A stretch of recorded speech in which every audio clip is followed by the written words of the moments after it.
You are now entering Armbar Audio. I'm Tim Farley, And I'm John Kearns.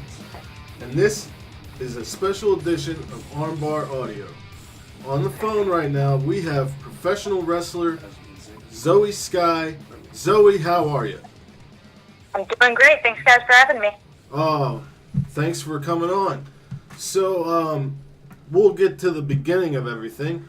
What were your inspirations to become a professional wrestler? Was there a match or a wrestler or something like that that got you into it? And so, nothing really too particular, I guess. I just remember growing up, when I was younger, my mom loved wrestling. I would watch her, I'd see her watching it, and I became, I fell in love with it. Just matches throughout the time of, when I started watching it up until even now. Matches, nobody particular, but, some of my favorites and stuff. A lot of these guys and girls from the mid-'90s and then early 2000s just really got my attention and made me want to just pursue it as a career, and that's what I'm trying to do. And did you pursue it right away, or I remember hearing that you went to the military? Right. So that was the thing. I knew I wanted to be a professional wrestler. I just had no idea how to go about it. When I was in school and stuff, I was in 7th grade when 9/11 happened, and the thought of the military was always in the back of my mind. But that really pushed me to go and decide to enlist. Of course, I loved the hockey. I loved wrestling. I loved sports. I had a lot of things that I really loved, but nothing that I knew how to make a career of. And after 9/11, I knew that my mindset of the military was to the forefront, and that's what I wanted to do. That never took away my love for professional wrestling. That's why I decided not to re-enlist when my time was up, and I decided not to make a career of it. I actually had no idea about indie wrestling and how to get into it at the time. So for me, it was join the military, serve my country, do my duties, do it to the best of my ability. And if and when the time came for professional wrestling, that was going to be my forefront. And of course, that did become that. I found professional wrestling locally on TV. I went to one of the shows after one of my weekend drills.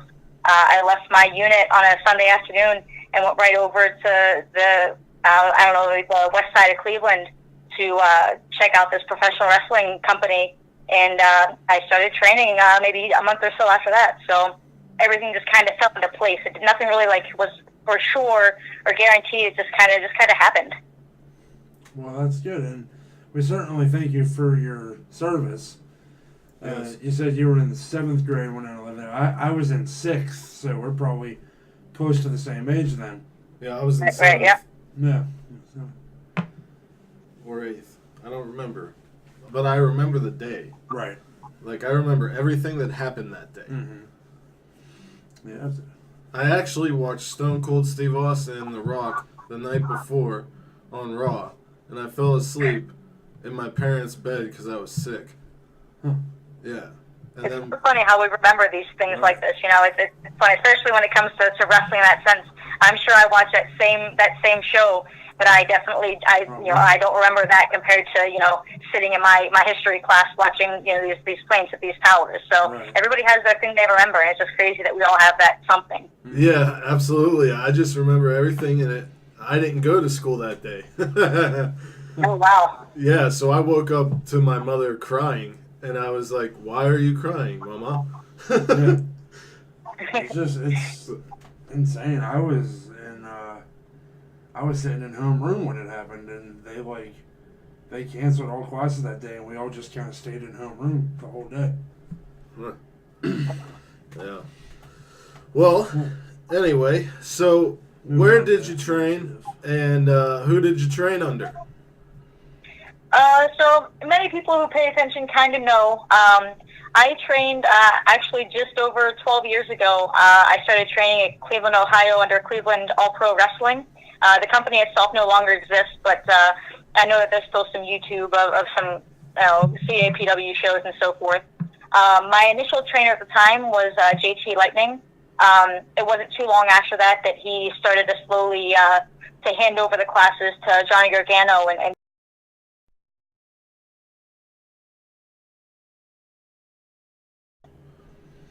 Well, that's awesome. I mean, we're big fans of Johnny on the show here, and I'm not too familiar with JT Lightning, but I'm sure if I saw him, I'd know who it was.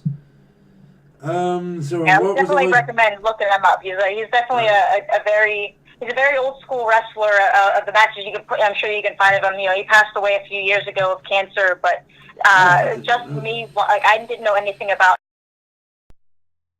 him, but being able to go to his shows and watch him as a trainer and as both of them as trainers was phenomenal. Definitely somebody to look up. I recommend looking up JT Lightning for sure. That's awesome. I'll definitely do that. So what was it like training under Johnny Gargano and seeing like the immense success he's had now, and you obviously have had as well. I mean, we're big fans of Rise on the show here. Absolutely. And we like your work with Rosemary as part of the Team Paradise Lost. Raven's Ash. So what are you friends with Johnny still? Do you keep in contact? Actually, I'm very terrible when it comes to keeping in touch with people. And, I'm sure if I reached out to him, we could pick up just like, when I was training and stuff. But, even seeing him at shows always a, hey, good to see you. Congratulations on everything that's going on. I'm happy for you. I'm a very just easy to talk to, a quick hi and bye. I always hate feeling like I'm like in somebody's business.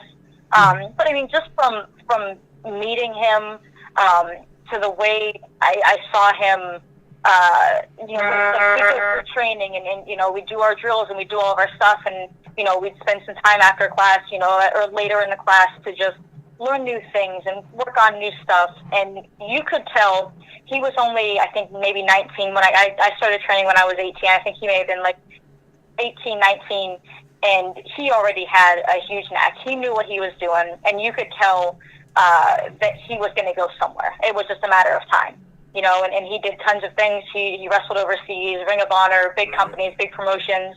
He was an extra guy for WWE a couple times. It was just a matter of time before he really filled that spot and just finally took it and ran with it. I'm super happy for him. I'm super happy for his wife, Candace. To see these people who I, trained with and came into the business just kind of meeting and learning about, and even throughout the years, it's just great to see so many people doing so many great things. And I couldn't be any more happy for everybody who gets that opportunity that anybody like that does. Mm-hmm. Now, before we ask you anything about Rise, I know that you spent some time in Stardom.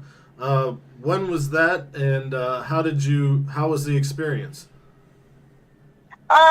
So actually, my stay with Stardom over in Japan happened because of Rise. And when I started, I went to this Rise seminar and started wrestling for the company about 2.5 or so years ago, and just under 2.5 years ago. This was never anything that was foreseen for this company to happen. At one point I had been asked if I had a passport and if I was interested in going to Japan, but I don't even think that was for Stardom at the time. But some things came to be with Rise as the time took over for them, and they had a little small working relationship with Stardom, and they helped send me over to have, I think it was roughly a 5-week tour. I wrestled for 7 shows. I did seven shows for them, 7 matches. And I loved it. The only thing I had an issue with that entire trip, and it sounds terrible, is I'm just a very picky eater. I hated the food. I had to go to the grocery store. I lived off of pasta and vegetables for a good couple of weeks. Eating pasta? I don't believe it. Yeah. I went to the store and found just some regular rotini noodles, and I cooked them up, and I ate pasta and tomatoes and vegetables and stuff all the time. That's all I ate. It was a great experience. Your abs are fantastic. That's why I said that. I mean, like, your abdominals are absolutely fantastic. But if you look at that short stretch of time that I was in Japan, you could tell I was definitely not working out. I was not eating right. Thankfully, I've always been small and skinny, so I can hide it pretty well. But that stretch of time there, when I came home, I had to work hard to get back into the shape that I wanted. And I'm still not fully there. This was actually just over last summer, and I left in early June of 2018, and I came back like the very beginning of August. Maybe it was late. I think it was early July. It was 5 weeks, or whatever that was. I'm terrible at dates, but and that was the thing. I was more than happy that I got to stay for as long as I did. I spent 3 weeks with no other foreign wrestlers. There were no other American girls. Nobody else there. There was one girl. I believe she was from Mexico. I'm not exactly even sure where, but she didn't even say where I stayed. I had an apartment to myself. I had to come and go and figure things out on my own, but I wouldn't have traded it at all. It was definitely a great experience, and I hope to get to go back with them soon. So Rise only sent you? No. Okay, because I remember we interviewed Kikyo, and she said that she was supposed to go to Stardom with Rise, but she ended up hurting herself. So I was wondering if that was the same group of people that she was talking about that went. Yeah. Yep, I was a part of that group. So it was, I want to say originally was myself, Kikyo, Britt Baker, Kylie Ray, Shotzi Blackheart, Delilah Doom. I want to say that was the original core six. Shotzi and Delilah both got hurt before even being able to leave for the trip. They both of them broke their ankles. So neither of them ended up even departing. Neither of them even went. Myself, I actually ended up at the same airport in Toronto with Britt Baker. So her and I were on the same flight over. Oh, that's funny.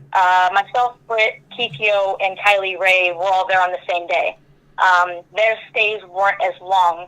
I think Britt was there for like a week and a half, 2 weeks. I think she was there for like 2 or 3 shows.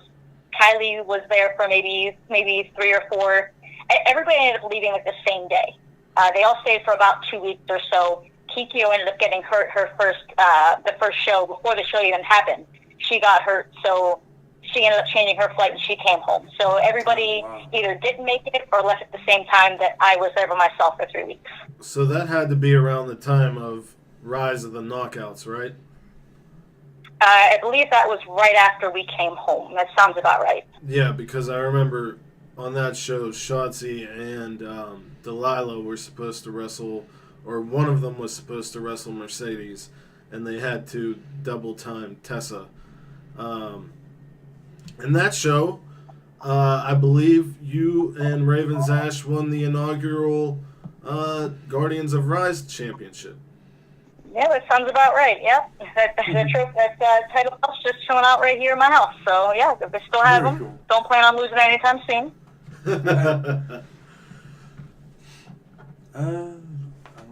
Okay, so how did you? We know that you go by Zoey Skye on your Instagram and Twitter, all your social media. But in Rise, you're in a stable called Paradise Lost, and you go as Angel Dust or just Dust? Yeah, so currently it's just Dust. So right before Rise even started, I've been wrestling just under 10 years. And so about the first 10 and a half years of my career, I wrestled under the name Angel Dust. It was a name that just kind of happened. It stuck. Literally, if you want to find any like super old matches, which I ask you not because I'm sure they're pretty rough, but any old matches you probably find under Angel Dust. Some people spell the one word. It was meant to be 2 different words, but I'm sure you can find stuff if you want to find matches, older ones, that is.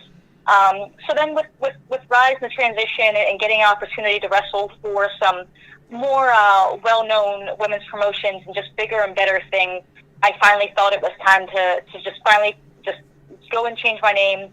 I never took an extended period of time off from wrestling or never had anything that kind of like gave me a reason to kind of separate myself from, the old names to something new.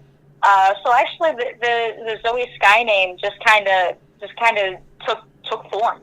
I like the name Zoe. I just kind of wanted something different. I hate my name, so I just wanted to go with something different, and I wanted to be something, more fun and catchy and just different. And so, in the midst of changing my name, I let the powers be, Kevin Harvey and some people know about the idea and the intent. And once I changed my name for Rise and Shimmer, being that I finally just started wrestling for Shimmer, it was going to be a change of effect everywhere. And then, of course, came the joining with Rosemary at Rise, and a lot of little things that the pet name, so to speak, the name Dust, kind of stuck. So nobody ever hears me called Zoe through Rise, or even Shimmer for that matter. And actually, when I went to Stardom, they used the name Dust because Rise was who sent me over. So those are like the three places, if you will, that I only go by the name Dust. Some people do still put Angel Dust, but Angel Dust, in my intent, no longer exists. I use the name Dust for the purpose of it being that, with the group that I'm with and so forth, but Zoey Skye is the official name. That's the name that I go by everywhere else. So it's a long name change, it's a long process, and it's still a work in progress, but, Dust at Rise, Shimmer and Stardom, and Zoey Skye everywhere else. Okay. Nice. So, in Rise, I've watched the barbed wire baseball bat match you had with Lufisto. How was that? Yeah, so, I think we decided that Kevin Harvey, the gentleman who owns Rise, who started this whole company, we decided that he pretty much hates me. I've been in some crazy matches, the dog collar match with Shotzi and, a couple others. I've never wrestled Lufisto before that match in LA. And knowing that she had an extensive death match as part of her career in the past, I was definitely intimidated at the fact that I was going to have a barbed wire bat match with Lufisto. Yeah, that's quite the introduction. What's that? That's quite the introduction. Yeah, right. But, thankfully, Lufisto is professional, and she, she definitely didn't play nice. But it was definitely a match that, while it wasn't the first match that I would want to have with her, I'm glad that it was with someone at that stature to give me a chance to show that I can hang with the big girls. Mm-hmm. So, it was one of those matches that, it had its moments where it was scary. But overall, now that I came out of it, both of us are fine and everything was good. It was a great experience, and I'm glad I got to experience that with her. Now, you are the Heart of Shimmer champion, correct? Correct. That's awesome. Are you going to be at Mania weekend for their show? I will be. So Rise and then Shimmer have a weekend of events at the end of this month, the end of March. Right. Rise, I believe, is the 29th, and then Shimmer is the 30th and 31st. That should be about right. I think so, because I already bought Legendary. A good call. I definitely would have recommended it if you didn't. So we're glad you grabbed it. So then we are jumping into Shimmer immediately the weekend after. So with all intents and purposes, I plan on carrying that Heart of Shimmer championship through the weekend into WrestleMania weekends, where I will be either way, whether I don't have the title or I do, which I intend to. I will be at Mania weekend with them on that event. So I'm looking forward to that. Fantastic. I'm looking forward to watching. Yeah. Because I bought Fight Fest. Yeah. Anyway, so going from that, what's it like to work with someone like Rosemary? Has she helped you at all, like with character work and development or anything like that?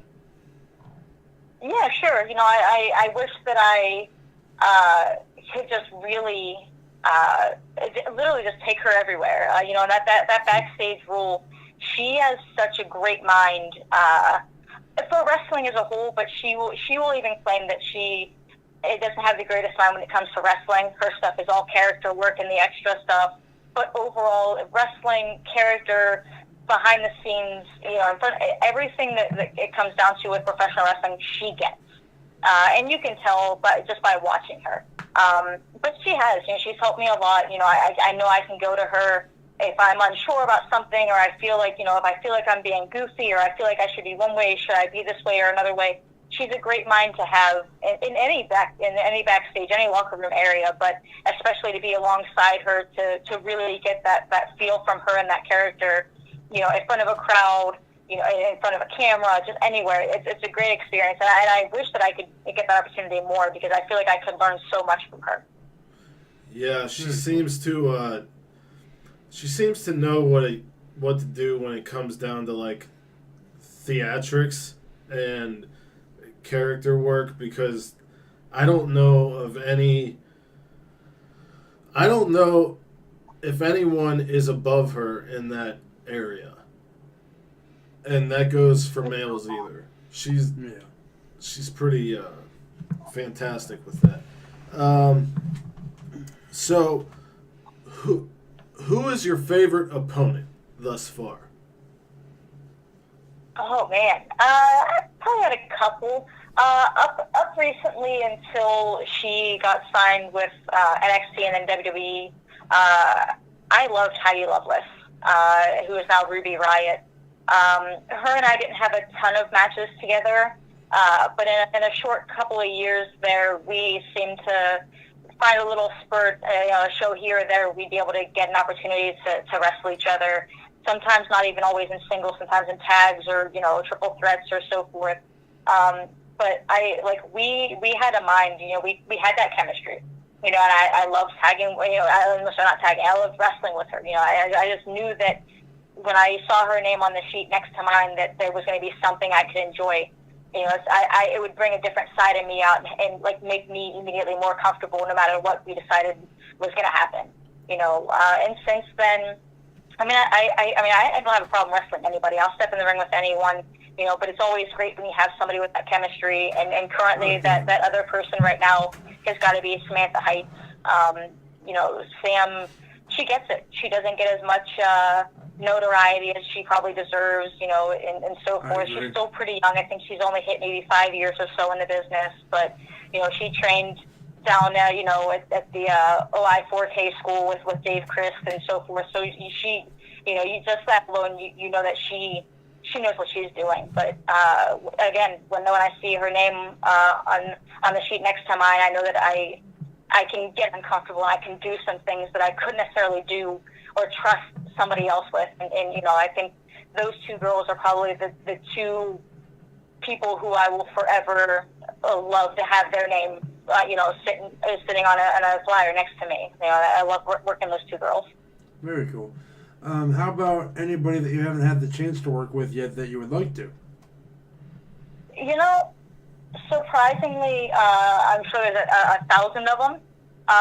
Lately, I've been in a very fun stretch where, especially since starting with Shimmer, between Rise and Shimmer, I've gotten so many opportunities to wrestle girls who I haven't had the chance to wrestle in the 12 years. It took 10, almost 11 years to finally get to wrestle Lou Fisto, who's been wrestling 20 plus years.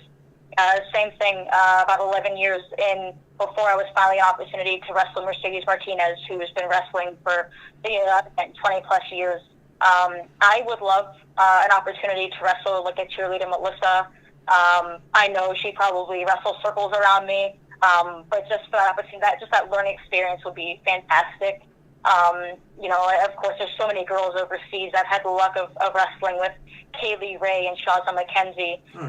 But there's so many girls overseas and in America. I literally wouldn't ever ask anybody for just one person. Any opportunity I can get to wrestle anyone, especially somebody different, somebody new, somebody who I haven't had the chance to wrestle, I look forward to, So, Oh, yeah. so for me, like I said, I guess maybe I'd even love to wrestle Victoria before she finally hangs the boots up before the end of the year. That's definitely one that would definitely love. But in reality, I would just be happy wrestling anybody to continue doing what I'm doing, and get a chance to wrestle these girls that have had 10, 15, 20 years of experience who I haven't had an opportunity to step in the ring with before. For me, that'd be great, and I would be more than happy to get an opportunity and take advantage of it. Yeah, and I like that answer. I like your attitude too. I like the idea of being so open and so willing to work with literally anyone. Anything that'll remotely help you progress is something that you should be going for. And I feel that way about all wrestlers. They should all feel the same way you do. And it's one of those things where, like, this isn't me just saying this because I'm discussing a podcast for people in the future to listen to, or whatever. But this isn't for everybody else. Like, if this is my opinion, whether I was asked publicly or privately. This is literally the thought that I have in my own head. And it is that. Of course, there are plenty of people who I would love an opportunity to wrestle with, but it's exactly that. I just want a chance to go and wrestle somebody different and somebody new, male, female, it doesn't make a difference. Yeah. As long as it's somebody who I can learn from and get better from, I will take that opportunity any day of the week. Yeah, and it sounds like it's not even so much that there's a specific person that you're after. You just want to wrestle. Right. No, you're absolutely right. I will say, though, because the year's fallen short and people are hanging up the boots and retiring, I would love to wrestle Lufisto again before she hangs up the boots, and Victoria because she's done at the end of the year as well. Yeah, so I will put those up there. That's me being so a little many greedy, right but now. otherwise, give me a chance. I would love any opportunities to learn and better myself. Yeah, there's a lot of people that have decided to hang it up this year and next year already. Yeah, I would love to see you against Victoria because she's my all-time favorite women's wrestler. And she's definitely one of the very high above for me as well. So I definitely, that's the same thing. I got a chance to wrestle Mickie James a few years ago, and that's awesome. it's maybe like 3 years now, and I didn't realize how much I had admired her, growing up, in the probably mid-2000s when she was really big and doing a lot of things, and like the real women's revolution was starting, and the girls were actually getting opportunity to really wrestle and shine. I realized that, when I got the chance to wrestle with her, I was super excited. I was thrilled. A lot of times people complain that these guys and girls come from WWE or, wherever, and they, their time is up, but they're just doing it for the money or doing it for whatever. She was one of those ones, and you can tell that Victoria's the same way, and there's many more who are, they don't just go for the payday and for the money. They go because they love what they do and they want to enjoy it as long as they can. So it's great. I hope that it can happen. So if Victoria, somebody is listening that wants to book Zoey Skye versus Victoria, that would be fantastic. I won't say no. Maybe WWR would, because they just booked her against Chris Stratlander. I remember seeing that recently. Because I follow, that's coming up soon. Yeah. I follow what Victoria does. But anyway, speaking of admiration, our last question is, who is your Mount Rushmore, your personal Mount Rushmore of wrestlers, and why? I mean, that's hard, because that means I can only pick five. 4. 5 people generally. Normally you would just think. I have loved wrestling for so long, and when I first started watching, I didn't go back and watch as much and back from like the 70s and 80s as I wish I had. And even now I don't get that chance because the way wrestling progresses, I feel like I want to mix things up and change things up and so forth. That it's hard to kind of find one person to really focus on. I'll sit for maybe a couple of hours or a couple of days and watch maybe one or two people. But it's not hard to get sidetracked because you watch one person and immediately want to watch somebody else. I was on a binge for a minute of watching Eddie Guerrero matches, and every match I find of his, I would enjoy it, and then I would watch whoever his opponent was, because I love whoever they were, you know, Rey Mysterio, Chris Benoit, and so forth. And there's just so many people who, you know, while it's my own personal opinion, deserve that, you know, that thought that they belong in like a high stature like that. But I guess, you know, just like some of my favorites, Shawn Michaels has always been like my number one favorite. Undertaker was always a good guy, always great character, always great in ring. He knew what he was doing, obviously, because, you know, he's still there doing his thing. You know, I'd have to give Eddie Guerrero a place. He's definitely somebody who was, I can't really say underrated, because he was given a lot of opportunities, but he didn't really get as much notoriety as he did until just before, and then, of course, during, you know, after his passing. Right. Man. It's like he's not one that people immediately mention when you ask a question like this, and I feel like maybe he should be. Let's see. I probably have to go with Ric Flair. You know, even you know, in those last couple of years, he was still a great entertainer. He still, you know, he still got the job done in the ring just as well as he did on the, you know, outside of the ring. I love so many wrestlers. There's just so many people who can be fit in that 5 spot. But I will just say, just for the sake of, she was always my favorite female wrestler. From the first moment I saw her, I will put a female in this 5th spot and give it to Lita. I loved Lita. Still love any chance that I get to see that she's out doing appearances or doing whatever. You know, she was one of those trailblazers that you know, was around in the, you know, those early to mid 2000s that for me connected. You know, I felt like I was one with her. You know, I knew everything. She felt like she was me. You know, so I guess that would be that'd be my 5. It's a decent 5, I'd say. Yeah, I would say so as well. Zoe, anything you want to plug, or any social medias, any upcoming events? Go ahead. Yeah, so let's see. This weekend I'm in Delaware, ECWA Super 8 tournament, all-women's show. Looking forward to that. The first time I'll be wrestling for this particular company. Next weekend I have a title defense up at MPWA in the nearing surrounded Detroit, Michigan area. And then, of course, as you guys know, Rise Shimmer Weekend, Rise Legendary event on Friday, March 29th. Myself and Raven's Ash taking on, you know, the Ohio girls of Nevaeh and Jessica Havoc.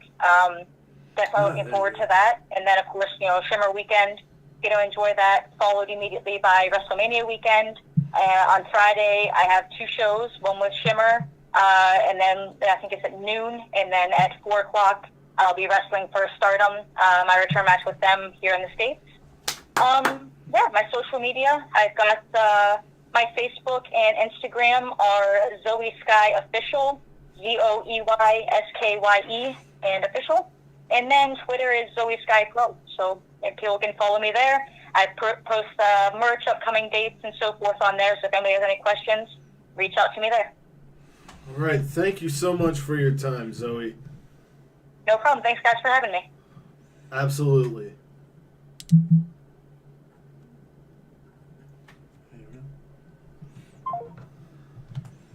And that was our interview with Zoey Skye. Yep. I think it went really well. Dust. Dust. She's really cool. We've had very good luck with the interviews that we've got on this show. They're all super cool people. Yes. So wherever you are in the world, whether it's morning, noon, or night, you have a great one, and peace and love to all of you. Bang!